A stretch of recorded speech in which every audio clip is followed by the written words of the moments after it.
Bonjour frères et sœurs et bon dimanche à vous. J'espère que vous avez passé un agréable week-end. Le thème que nous allons développer ce matin est intitulé Comment savoir si nos décisions sont dans le plan de Dieu? Comment savoir si nos décisions sont dans le plan de Dieu? La décision est un jugement qui apporte une solution.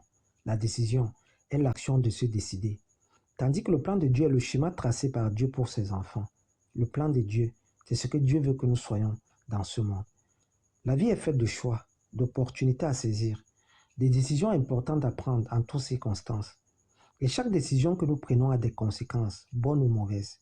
Chaque décision a des conséquences immédiates, de longue durée, sur le court, le moyen ou le long terme.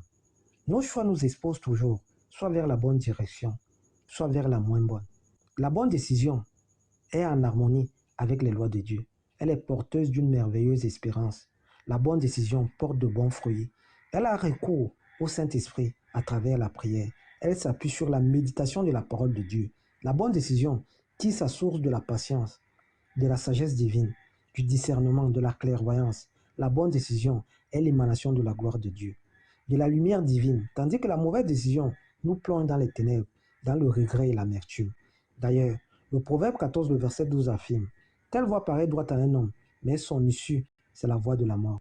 Dieu nous laisse libres de nos choix, et c'est à nous de décider sur notre vie professionnelle, sur notre vie affective, sur le choix d'un conjoint. Cependant, ne perdons jamais à l'esprit que Dieu parle tantôt d'une manière, tantôt d'une autre, et l'on y prend point garde. Dieu n'est pas limité dans ses moyens de révélation et de communication. Et dans chaque décision importante que nous voulons prendre, Dieu nous véhicule toujours des messages à travers les songes, les visions, des prophéties, des paroles de sagesse et de connaissances. Dieu nous parle, nous instruit, nous oriente sur nos projets ou sur l'avenir dans le but de nous éviter la confusion et la dépression. Tandis que sa parole écrite nous révèle sa volonté générale et nous permet d'appréhender les projets et le plan parfait de Dieu dans notre vie. Dieu parle tantôt d'une façon, tantôt d'une autre, pour nous donner des avertissements et nous permettre d'éviter de tomber dans des pièges, des fossés et d'échapper au glaive. C'est la raison pour laquelle, pour mieux appréhender la volonté de Dieu dans nos différents choix, nous devons, en tant qu'enfants de Dieu, être spirituellement matures.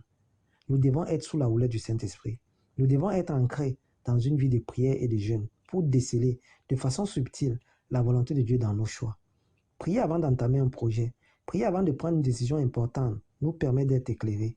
Prier avant chaque prise de décision met le Saint-Esprit en scène et permet à ce dernier de nous dévoiler ce qui est caché. Prier avant chaque prise de décision permet au Saint-Esprit de mettre à nu toutes les zones d'ombre qui obscurcissaient nos pensées et qui nous aveuglaient. Car nous sommes limités, l'homme est limité, et nous avons besoin de nous reposer en Dieu pour savoir où poser nos pieds, pour permettre au Tout-Puissant d'aplanir nos sentiers. D'ailleurs, Jérémie 10, le verset 23 déclare, « Je le sais, ô Éternel, la voie de l'homme n'est pas à son pouvoir. Ce n'est pas à l'homme, quand il marche, à diriger ses pas.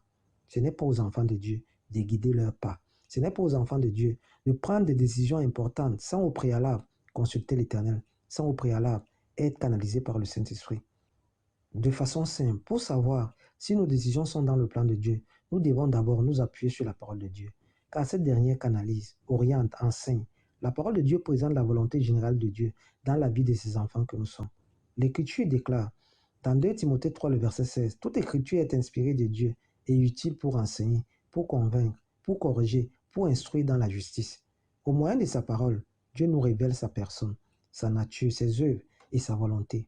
Frères et sœurs, à travers sa parole, Dieu nous révèle le plan qu'il a formé pour nous. À travers la Bible, Dieu nous annonce à ses enfants que nous sommes la nature de ses projets dans notre vie, des projets de paix et non de malheur, afin de nous donner un avenir et de l'espérance. Pour savoir si nos décisions sont dans le plan de Dieu, nous devons solliciter la vie des prières. Nous devons jeûner afin de permettre au Saint-Esprit de se mouvoir en nous, afin de permettre au Saint-Esprit de prendre le contrôle de notre vie, de nous guider, de nous conduire et de nous révéler tout ce qui est en désaccord avec la volonté de Dieu dans ce projet de voyage ou de mariage par exemple. L'apport du Saint-Esprit doit être systématique dans nos prises de décision, car seul le Saint-Esprit a la capacité de nous éclairer, de mieux nous montrer le plan de Dieu dans notre vie. Nous devons développer nos capacités d'écoute pour mieux entendre la voix de Dieu et lui obéir, car tous ceux qui sont conduits par l'Esprit de Dieu sont fils de Dieu. Romains 8, le verset 14. Celui ou celle qui se laisse guider par le Saint-Esprit est conduit par Dieu. Ce dernier ne s'appuie plus sur sa sagesse, mais exclusivement sur l'Éternel. Il le reconnaît dans toutes ses voies et permet au Tout-Puissant d'aplanir ses sentiers. Bon dimanche et bon début de semaine. C'est ce thème que nous avions à développer ce matin. Merci.